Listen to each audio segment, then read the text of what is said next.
السلام علیکم، بہت بہت شکریہ آپ کا یہاں آنے کا۔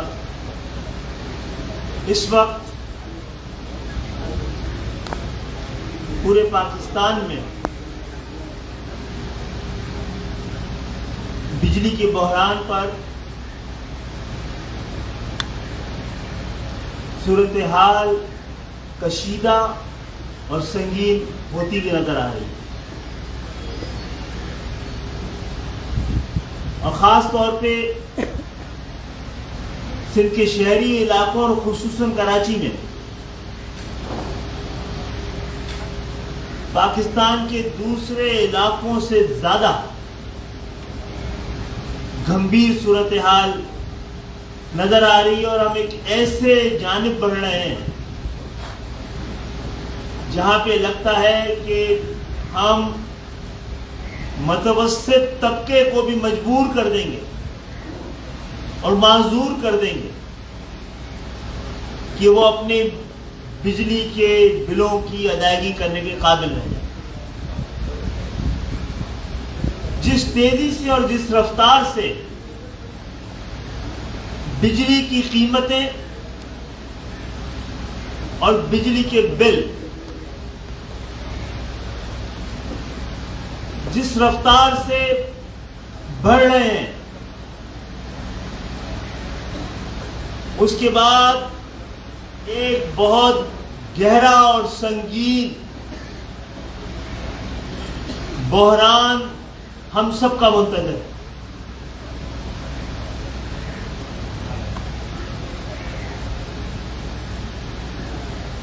ہم وزیر اعظم پاکستان سے، نگراں وزیر اعظم پاکستان سے، حکومت پاکستان سے یہ مطالبہ کرتے ہیں اور ان کو یہ بتانا چاہتے ہیں کہ ان کو فوری طور پر اس بحران کے حل کے لیے اقدامات اٹھانے چاہیے، اور خاص طور پہ گزشتہ دنوں متحدہ قومی موومنٹ نے کراچی کے اندر بجلی کے بحران کے حوالے سے جس خطرے کی نشاندہی کی تھی، وہ خطرہ اس کو جب ایڈریس نہیں کیا گیا تو وہ امن و امان کی صورتحال کی جانب بڑھ رہا ہے۔ احتجاج کہیں فسادات میں تبدیل نہ ہو جائے، ہمیں اس بات کا خدشہ ہے۔ اس حوالے سے بجلی کی قیمتوں پر فوری ریلیف کے لیے اگر اقدامات نہیں کیے گئے فوری طور پر، تو عوام کی مشکلات کے پیش نظر نہ صرف ہم ان کے احتجاج کا حصہ بننے پہ مجبور ہوں گے، بلکہ گزشتہ 30-35 سال سے اس شہر کے حقیقی عوامی نمائندے کی ذمہ داری کی حیثیت سے ہمیں خود اس حوالے سے کسی اقدامات کا اعلان کرنا پڑے گا۔ ہم نے مذاکرات کا راستہ اختیار کیا ہے اور اب تک کر رہے ہیں۔ ہم سے وعدہ کیا گیا تھا کہ وابڈا کے سرکولر ڈیٹ، جس کا کہ تعلق پورے پاکستان سے ہے اور صرف کراچی سے نہیں ہے، کیونکہ کراچی کو وابڈا کی دائرہ ذمہ داری سے دور اور باہر رکھا گیا، تو وابڈا کے سرکولر ڈیٹ کو پورے پاکستان میں 3.5 روپے کا غالباً سرچارج پر یونٹ رکھا گیا ہے۔ وہ کراچی کے صارفین پر، کراچی کی عوام پر بھی زبردستی تھوپ دیا گیا ہے۔ یہ کے الیکٹرک کا مسئلہ نہیں تھا، وابڈا کا مسئلہ ہے، اور اس سے کے الیکٹرک کے مالکان نہیں، کے الیکٹرک کے صارفین پر دباؤ، سارا کا سارا دباؤ آ رہا ہے۔ کہ الیکٹرک کے مالکان کو اس سے کوئی فرق نہیں پڑتا،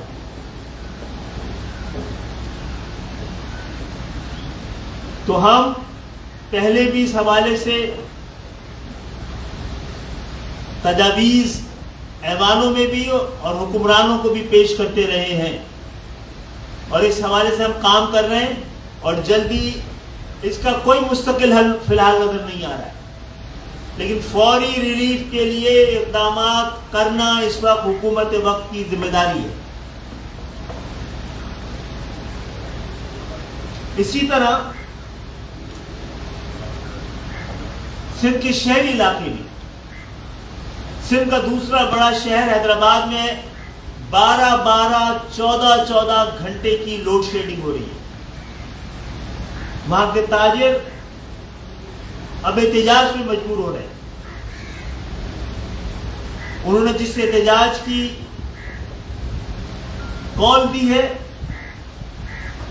ایم کیو ایم کے پاس اس کے علاوہ کوئی دوسرا حل نہیں ہے۔ اگر حکومت وقت نے کوئی حل نہیں دیا کہ ہم ان کے اس احتجاج کی حمایت نہ کریں، اگر احتجاج بھی نہ کریں، ان تمام ناانصافیوں اور ظلم، یہ بل اس وقت نہ بلب ہے، اس وقت بلب ہے، بل ہے، بلبلاٹ ہے، اور بجلی نہیں۔ آپ لوڈ شیڈنگ بھی کر رہے ہیں، اس کے باوجود آپ 12 گھنٹے 14 گھنٹے کی لوڈ شیڈنگ بھی ہو رہی ہے، اور بل اسی شکل میں آ رہا ہے۔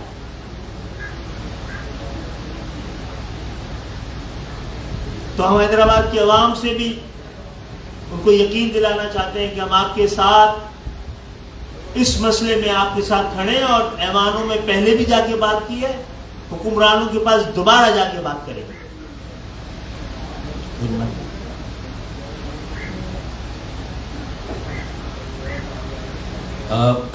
میرے خیال میں خالد بھائی آج کی اس اہم ترین پریس کانفرنس میں جس بات کی خاص طور پر نشاندہی کر رہے ہیں وہ یہی ہے کہ ملک بہت تیزی سے انارکی کی طرف جا رہا ہے نا، ایک کیوس، افراتفری اور طوائف الملوکی کا عالم ہے، اور اگر اس وقت بلوں میں، بجلی کے بلوں اور نرخوں میں جس قدر اور جتنا اضافہ ہوا ہے، اب وہ عوام اور بالخصوص مڈل کلاس اور نچلے طبقے کی پہنچ سے مکمل طور پر باہر نکل گیا ہے۔ اپر مڈل کلاس بھی اب اس پوزیشن میں نہیں ہے کہ اس جو مہنگائی کا بحران اور طوفان ہے، جو معیشت کا بحران ہے، اس میں وہ بجلی کے بل دے سکے۔ میں صرف ایک چھوٹی مثال دوں گا کہ ایک عام گھرانے کا اگر فرض کر لے بل 2000 روپے ہے تو اس میں تقریباً 33 سے 48% ٹیکس ہے اس کے اوپر۔ بھائی جو بجلی کی قیمت بنتی ہے آپ وہ لے لیں، بجلی استعمال کرنے پر ٹیکس۔ پوری دنیا میں کہیں پر بھی بجلی استعمال کرنے اور بجلی پر ٹیکس نہیں ہوتا۔ 13 سے زیادہ قسم کے ٹیکسز ہیں، 33 سے 48% کے ٹیکسز ہیں۔ تو اگر 2000 کے بل پر 1000 روپے کا ایک ٹیکس دے رہا ہے ایک عام چھوٹا گھرانہ، تو 3000 روپے شاید وہ آج بھی دے رہا تھا آپ کو، لیکن اگر اب اس کا بل 4000 آئے گا تو وہ 3000 بھی آپ کو نہیں ملے گی۔ یہ اصل مسئلہ ہے۔ یہاں کوئی بھاؤ تول نہیں ہو رہا کہ جس کا بل 3000 آتا تھا اب 4000 آ رہا ہے تو وہ کہے گا کہ مجھ سے 3 لے لو، 1000 میں نہیں لے سکتا، اور وہیں بل لینے والا 3000 لے لے، 1000 کو الگ کر کے آئندہ کے بلوں میں ڈال دیں. ایسا نہیں ہو رہا. اس کا مطلب جو ریسیویبلز تھے، جو بل آ رہے تھے ڈسکوز کے پاس پورے ملک میں اور کے الیکٹرک کے پاس کراچی میں، اب وہ بل بھی ادا نہیں ہوں گے. اور لوگوں میں اب بہت تیزی سے ایک بغاوت کا رجحان آ رہا ہے. باغی ہوتے چلے جا رہے ہیں. ملک، قوم، معاشرہ سول ڈس اوبیڈینس، سول ناحکمرانی کی طرف جا رہا ہے. جو معتدل قیادتیں ہیں، جو پڑھے لکھے لوگ ہیں، جو مکالمے اور بات چیت سے مسائل کو حل کرنا چاہتے ہیں، وہ غیر متعلقہ اور irrelevant ہوتے جا رہے ہیں. اگر یہی حالات رہے تو پھر اس ریاست کے اندر کئی ریاستیں بنے گی، اسٹیٹ کے اندر اسٹیٹ بنیں گے. آپ نے دیکھا تاجروں نے کس طرح اپنے غم و غصے کا اظہار کیا. ہم پورے ملک کے تاجروں کے ساتھ، صنعت کاروں کے ساتھ، عوام کے ساتھ، اور پھر خاص طور پر سندھ کے شہروں اور کراچی کے عوام اور کراچی کے تاجروں کے ساتھ مکمل یکجہتی کا اظہار کرتے ہیں. اور انہوں نے بھی فوری طور پر جو بل لینے آئے یا بجلی کاٹنے آئے ان کو آڑے ہاتھوں لیا، ان کو سدوکو کیا، جبکہ ان بیچاروں کا بھی کوئی قصور نہیں ہے. لیکن وہ جو اصل کرتا دھرتا ہے، جو یہ پالیسیاں بنا رہے ہیں، بھائی IMF کے سامنے یہ صورتحال رکھیں کہ اگر یہ ملک ڈی اسٹیبلائز ہو گیا تو یہاں انتہا پسندی اور دہشت گردی کو ابھرنے سے کوئی نہیں روک سکتا. پوری دنیا کے امن کو اللہ نہ کرے پھر خطرہ ہوگا اس انتہا پسندی اور دہشت گردی سے. اگر IMF اسی طرح ڈکٹیشن دیتا رہا اور IMF کے ڈکٹیشن کو اسی طرح مانا جاتا رہا تو ایک طرف تو یہ صورتحال ہے، اور ہم بھی اب کمر بستہ ہو رہے ہیں، تیار ہو رہے ہیں، تنگ آمد بجنگ آمد. خالد بھائی، رابطہ کمیٹی فیصلے کی طرف جا رہی ہے کہ ہمیں بھی جہاں جہاں بھی احتجاج ہو رہا ہے وہاں وہاں ہمیں بھی اب کھڑا ہونا پڑے گا، ہمیں بھی عوام کو موبلائز کرنا پڑے گا. ہم دیکھ رہے ہیں ان احتجاج میں عوام لا تعلق ہیں، کیونکہ انہیں بھی وہ بھی تنگ ہیں، بیزار ہیں. لیکن ہم انہیں اعتماد دیں گے، ہم تحریک چلائیں گے.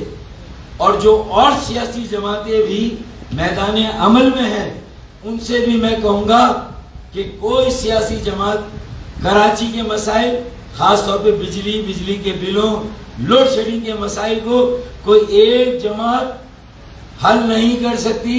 ایک وسیع البنیاد اشتراک عمل اور وسیع تر مفاہمت چاہیے. سب مل کر کریں گے تو یہ نیا کنارے لگے گی، ورنہ یہ کشتی ڈوب جائے گی. یہ آج متنبع کرنے کے لیے خالد بھائی اور رابطہ کمیٹی نے پریس کانفرنس کیے. رائٹنگ از آن دا وال. ملک میں بے چینی اضطراب اپنی تمام حدوں کو پار کر گیا ہے. اب بس ہو گئی ہے، انف از انف. اب اس کے بعد ہم سب کی برداشت سے بات باہر ہو گئی. اب ہمارے درمیان بھی جو یہ سیاسی مروت تھی یہ ختم ہو رہی ہے. ہم بھی کوئی اور راستے اختیار کرنے میں مجبور ہو رہے ہیں.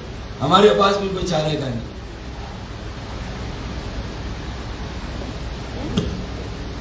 مولوی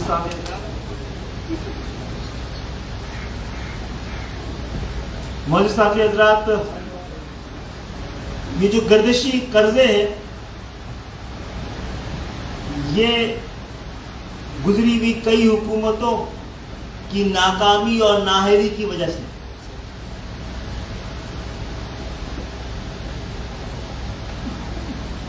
یہ وفاق اور صوبوں کے درمیان چپکلش کی وجہ سے یہ پالیسیز کا مسئلہ ہے، اور اس کا سارا بوجھ گزشتہ 70 سالوں میں حکمران عوام پر ہی ڈالتے آئے۔ اگر آپ ناکام ہو رہے ہیں تو اس ناکامی کی ذمہ داری لیں، اور جس طرح مہذب دنیاؤں میں اور جمہوری معاشروں میں ہوتا ہے، جو ذمہ داری لیتا ہے وہ اپنا عہدہ چھوڑتا ہے۔ اس وقت پاکستان میں معاشی بحران ہے، لیکن معاشی بحران سے زیادہ پاکستان میں اصل بحران نیت کا بحران ہے۔ پاکستان میں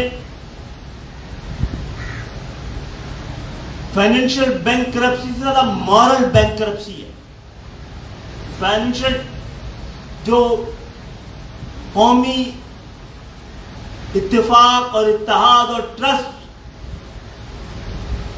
سب سے بڑا ڈیفیسٹ پاکستان کے اندر ٹرسٹ ڈیفیسٹ، ان کو ایڈریس کرنے کے بارے میں کبھی نہیں سوچا گیا ہے، نہ پاکستان میں جینوین جمہوریت آنے دی گئی ہے۔ یہ حالات جو بجلی کے بلوں سے ابھرتے ہوئے محسوس ہو رہے ہیں، اس نے کراچی کی سڑکوں پہ جرائم کی پرورش کرنی شروع کر دی۔ منظم گینگ کراچی کے اندر جرائم، اور پورے پاکستان میں ہو رہے، کراچی میں اچانک 2-3 دنوں میں جرائم کی جس شکل میں آگے بڑھ رہے ہیں، وہ بھی ایک سنگین خطرے کی شکل اختیار کرنا ہے۔ اس کے ساتھ ساتھ آپ لوگوں کی آج یہاں موجودگی سے میں اس ہونے والے اس وقت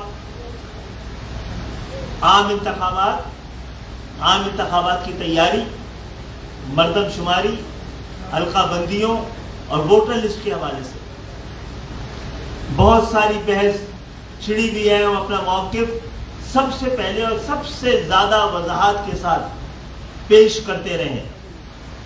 اس میں سیاست نہیں کرنا چاہ رہے تھے، لیکن کیونکہ سوال اٹھ رہے ہیں تو اچھی بات ہے کہ آج ایم کیو ایم کی پوری لیڈرشپ یہاں بیٹھی ہوئی ہے، ٹاپ لیڈرشپ، اور یہاں پہ تمام نمائندہ چینل بھی موجود ہیں۔ ایم کیو ایم فوری انتخابات کی خواہش مند ہے، اور اس لیے بھی ہے کہ پچھلے انتخابات میں جس طرح یہاں کے حقیقی نمائندوں کے بجائے جعلی نمائندگی کراچی اور حیدرآباد اور سندھ کے شہری علاقوں میں مسلط کی گئی، اس نے یہاں کی سوسائٹی کو بھی، یہاں کی زندگیوں کو بھی، یہاں کی شکل کو بھی بدلنے کی صورت اختیار کر لی تھی۔ وہ جو ہمارا حق چھینا گیا ہے، پورے پاکستان میں کسی کا اس طرح نہیں چھینا گیا تھا، حق نمائندگی، تو سب سے زیادہ ضرورت سندھ کے شہری علاقوں اور خصوصاً کراچی کی تھی کہ وہاں کے حقیقی نمائندے دوبارہ کراچی کی اور سندھ کے شہری علاقوں کی نمائندگی کرنے کے لیے ایوانوں میں موجود ہیں۔ سب سے جلدی انتخابات کی ضرورت اس شہر کو ہے، لیکن انتخابات ہونے کی بڑی شرط یہ ہے پوری دنیا میں بھی اور آپ کے ملک میں بھی کہ انتخابات صاف، شفاف، غیر جانبدار اور سب کے لیے قابل قبول ہونے چاہیے۔ یہ کون سے لوگ ہیں جو نئی حلقہ بندیوں، جو نئی مردم شماری کے بعد بھی پرانی حلقہ بندیوں پر زور دے رہے ہیں تاکہ ان کے حق میں جو 15 سال سے حلقہ بندیاں اور ووٹر لسٹ بنتی رہی ہے،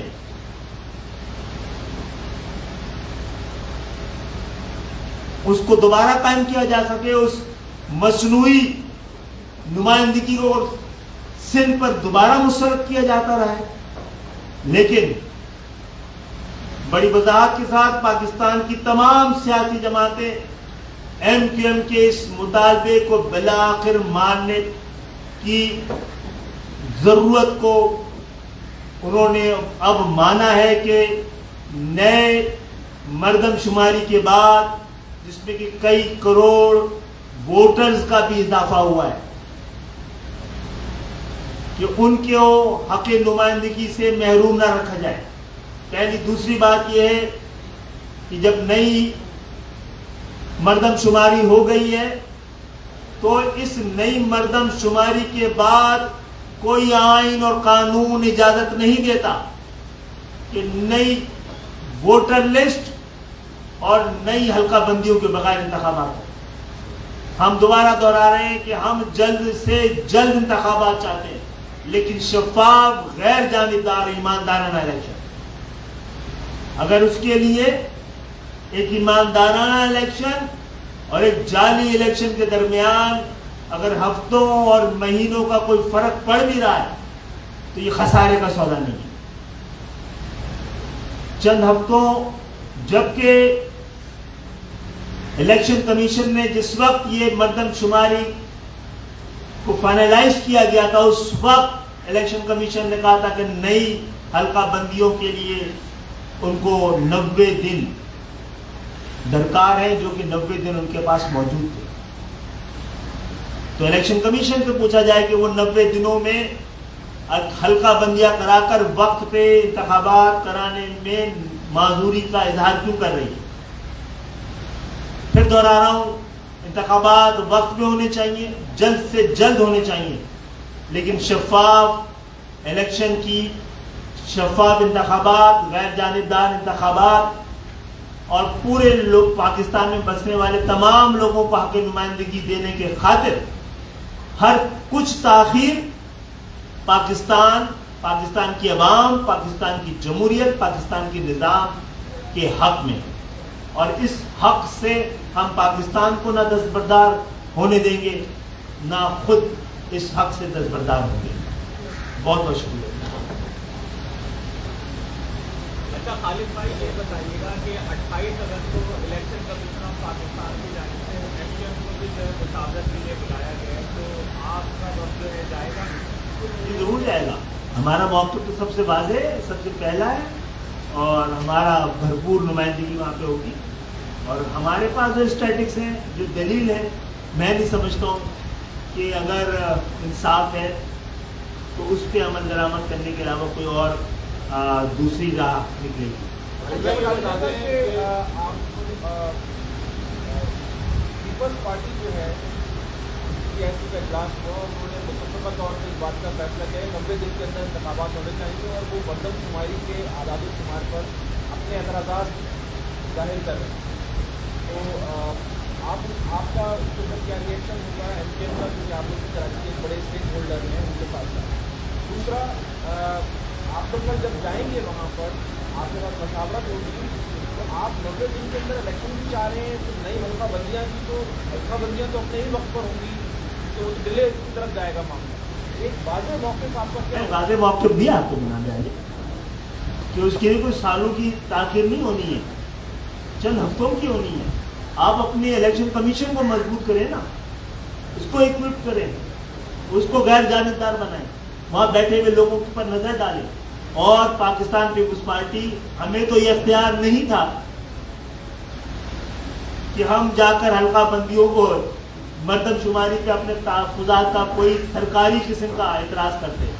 پاکستان پیپلز پارٹی کے پاس تھا, سی سی آئی میں کرنے کا یہ اعتراض تھا, وہاں نہیں کیا تو کوئی دوسرا اعتراض کسی نئی صورتحال کی وجہ سے ہے.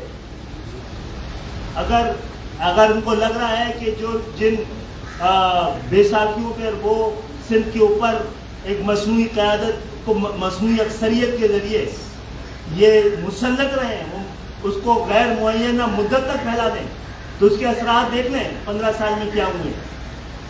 تو جناب عالی, پیپلز پارٹی سے پوچھ لیا جائے یہ بات, آپ سوال کر لیجئے ایسا کیا 10-15 دن میں ہوا ہے جس کے بعد آپ نے اتنا بڑا یو ٹرن لیا ہے. اچھا خالد بھائی یہ بتا دے گا کہ ایک طرف تو آپ پیپلز پارٹی پر حلقہ بندیوں کے حوالے سے تنقید بھی کر رہے ہیں, دوسری طرف کچھ خبریں جو ہیں ان کے حوالے سے آ رہی ہیں کہ آپ لوگ میں کوئی بکنگ ہوئی بھی ہے, کوئی پیپلز پارٹی کی رہنماؤں سے جا کے ملنا ہے, کچھ لوگ جو اہم رہنما ہیں وہ پیپلز پارٹی میں شمولیت اختیار کرنے جا رہے ہیں, اس میں کتنی صداقت؟ اچھا ایکچولی اس طرح کی افواہیں نہ اٹھے نا تو ہمیں اپنے اوپر شکی ہونا چاہیے کہ ہم کسی غلط ڈائریکشن میں جا رہے ہیں.